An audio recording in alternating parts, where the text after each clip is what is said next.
I remember the first time I sat down and watched the opening theme for Persona 4.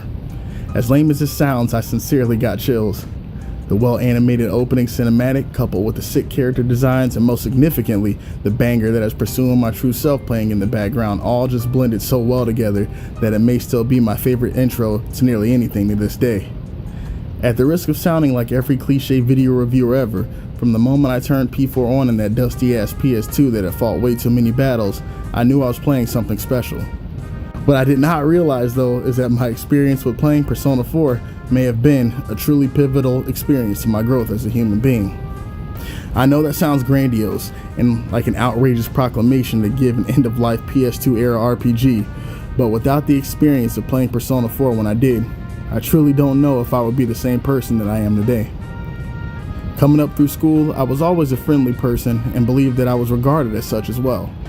I kept my interactions with most people I came into contact with pleasant but brief, and looking back, I believe this was out of a fear of letting people get closer or being scared that they would not like me or make fun of me if they knew the actual person that I was.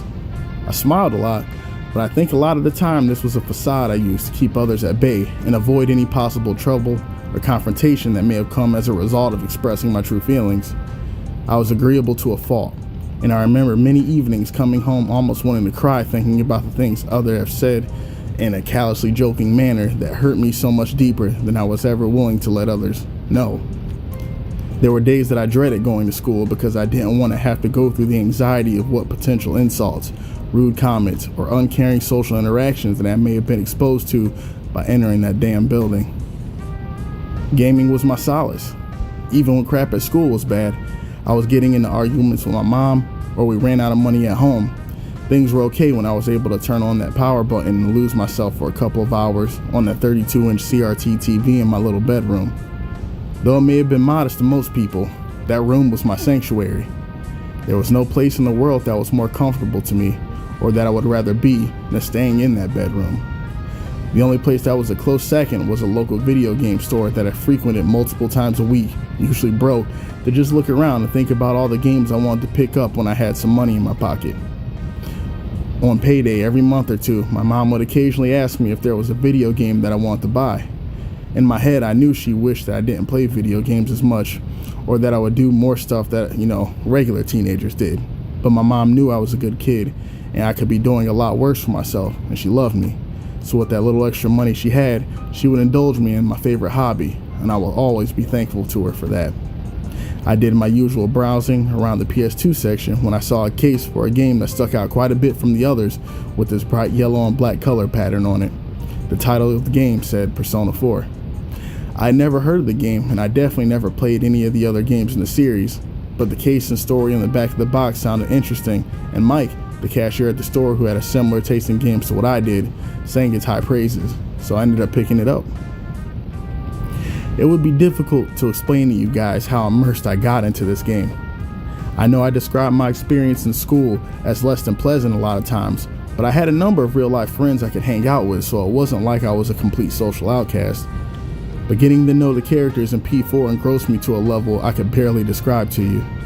I remember feeling like I really, truly and honestly knew these characters, and my interactions with the cast through my self-insert Charlie Tanoku, now known as Yu Narukami, felt as valid as any of the interactions I had with my friends in the past. I remember coming away from the game sometimes embarrassed about how I cared about the characters and how many hours after school I could easily lose playing through the story. Emotionally invested doesn't even begin to adequately describe it, and I don't think I've ever lost myself in a video game the same way ever since. I think the closest candidate to my experience in my adult life has been Nier Automata. I believe that I came into contact with P4 at the exact moment in my life that I needed it, and that because of this timing and my specific experiences and personality as an individual, it allowed the game to function as a catalyst for maturation for me personally in a lot of the same ways that it did for Yu Narukami. I have a younger brother whom you guys have seen in some of my other videos, who during this time in our youth led a much more abundant social life than I did. Sometimes it would serve as a deep source of embarrassment, if I'm honest, that my younger brother, whom was so much younger than me, seemed to be living a much more exciting and vibrant life than I was. One conversation we had stuck with me greatly, and we were just kind of discussing life at home and school and various other things, and he looked at me and said, "I think you should try to do more stuff. You're always inside and games are cool and all that, but you're never going to experience anything like that either. I'm sure I said something defensive because he hit squarely on a very deep-seated insecurity of mine, but in my heart I knew he was right because I've been thinking the same thing. I was afraid of people. I was afraid of them getting to know me. I was afraid of letting them hurt me. I was afraid I wasn't good enough and that I wasn't worthy of love in the first place. His words felt like they turned a mirror on me, and I was nose to nose with my habitual escapism and low self-esteem. Coming to grips with my own realizations of my true personal thoughts paralleled the P4's cast coming to grips with their shadow selves to a saddening degree. Watching these characters deal with the ugliest and most deeply embarrassing parts of themselves was an experience that I never knew I needed, but it was a deeply necessary one that gave me the motivation to begin being honest about what exactly that I was too. I wore a persona of friendliness and humor, but underneath the crumbling visage I wore was jealousy, insecurity, and lied a sensitive boy who kept his social interaction shallow out of fear of what others would do if they were to get close. I wish after I realized this that I was simply able to grab my Arcana card, integrate that part of myself into a healthy human being, but unfortunately it didn't go quite that smoothly. But the acknowledgement was the beginning of a transformation for myself that I will always be grateful to this game for.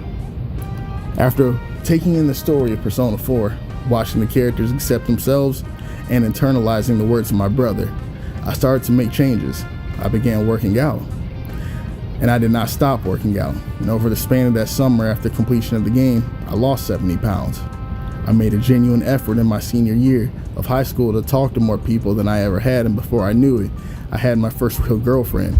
Coming from the mindset I was in and the experience I had for all my high school career, this was an insanely major event for me and something I never thought myself worthy of, as sad as it sounds.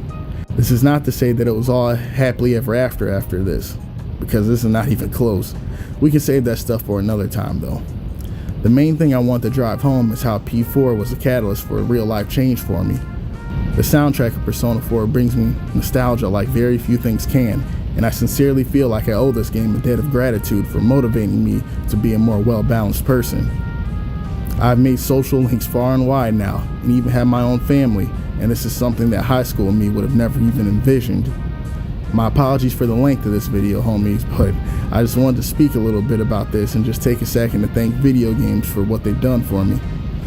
I know some may think that they're a waste of time, that it's a stupid hobby and things like that, but for me, it was a sincere catalyst of change, and I have great and fantastic memories of some of the things that games have taught me and the lessons that have been brought into my life because of them. My last words to you all would be never be embarrassed about your passions, and to realize that no matter how crappy stuff looks sometimes, circumstances can always change, and for me, I'm living proof of it, right? So stay safe, gang, and looking forward to talking to you all again in the next one.